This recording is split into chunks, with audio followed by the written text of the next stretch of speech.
Mayong gabi, kabuhay. Magandang gabi, kabuhay. Niyapon na pod ko kabuhay. Niya, same yapon. Iinit lang na ako na yung kaunon karon. Okay ra. Init mo sab kayo siya kanang diya sa rice cooker. So, mula mo yun na ta. Magkinamot ko kabuhay. Ay, nakadumdum ko sa kining never mind no, sa ano lang ko i-share gagamay nga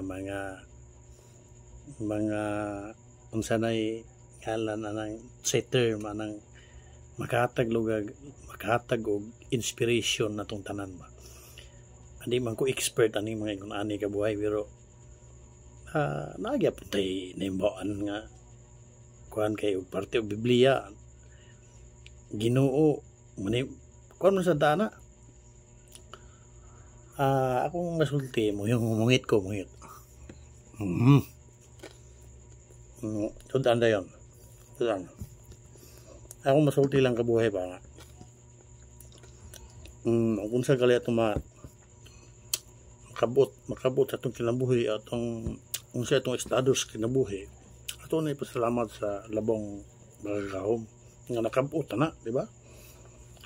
Atong nakabot atong estado sa kinabuhi nga medyo haruhay, makapalitag mga butang sa atong gusto paliton.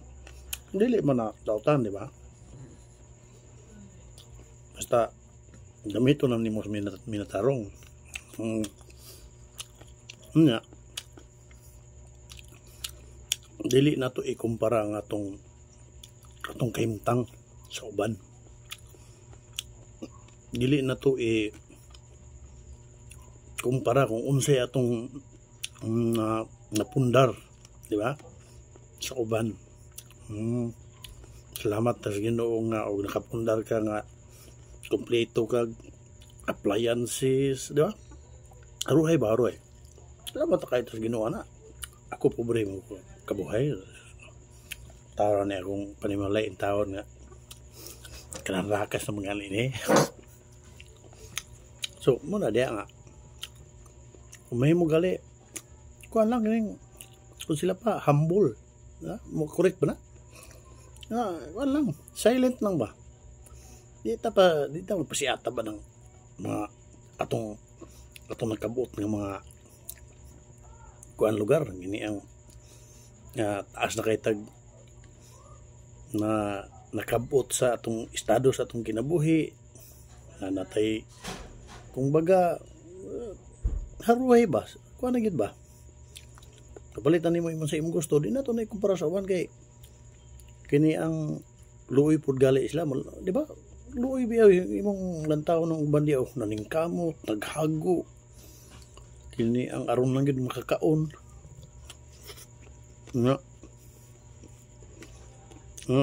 nya kining balag mag-istorya ka nagkaon kaya na nya kining asan ta to di ba kuan ba luoy gyud ang uban diha kay naning kamot sa minatarong aron lang nga makakaon makapaisuwila sa ilang mga anak diha na po yung mga butang ilang gusto nga para ra pod sa ilaha ba kanang pit pod sa ilaha di ba kaya ang mga pobre di man na magkinahanglan og butang nga mahal ang ila na kung sa ilang mga butang nga mo serve sa purpose nila didto sa ilang pagpanginabuhi ba. So yun na lahi man pud ang og haruhay ka og nakay kaya lahi man pud ang imong gusto nga mga butang pud sa imong gusto paliton. Ya kay kato sila kay handom ra taon to nga mahalin ning kining ako ang luya magpalit ko kuan yun na ba Nya, nagkaramutsing bi atog tinanong mo ng luya. Basok, init kayo. Nya, palit taon o bratuhon nga kuan nya. Lipay na kayo na sila. Di ba? Bratuhon nga cellphone. Lipay na sila. Kaya, ang cellphone karon kuan naman. Di ba? Nga na ra. Dahil lahat magandang kuan gud yung tao doon sa kalibutan na may pobre, apple, arangan, apple bande, nagrasyahan sila ba? Pobre ito gapon siya, pero nagrasyahan siya. Praise the Lord, di ba? Kaya, gigrasyahan siya. Nangandoy man ta na kabuhay nga yung anak nga grasyahan unta ko, maruhay unta ko, dili man yung nakakasayon, di ba? Atong pabuton mo si ihatag sa Ginoo. Og ihatag na niya, pero dili literal nga ihatag nga tagaan kaniya kuan, dili. Moabot ra na sa imo ha. Kung ihatag na niya, pero og unsay naa kanimo dapat makontento kita. Ingon ana ara ang kinabuhi sa kalibutan. Mungit ako.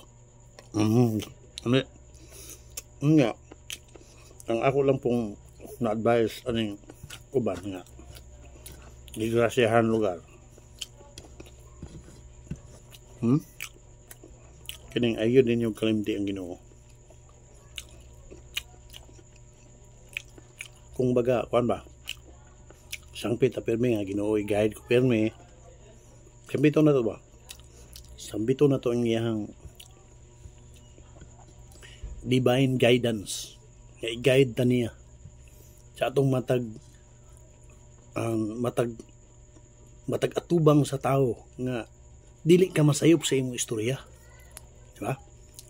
Kay tao man ha. Wa ka kabalo nga pag istorya nimo nasayop na ka. Nya. Wa na daganan suko sa imo. Ni nana. So sampito na to siya pirmi nga Ginoo i-guide ko kanunay nga dili ko masayop. Nga aron walay masakit nga mga tao sa ako akong isig ka tao sa ako dili sila masakit nako. Ay ganana ra, di ba?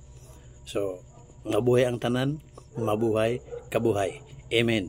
Motiwas kog kaon. I love you all. Hehehe.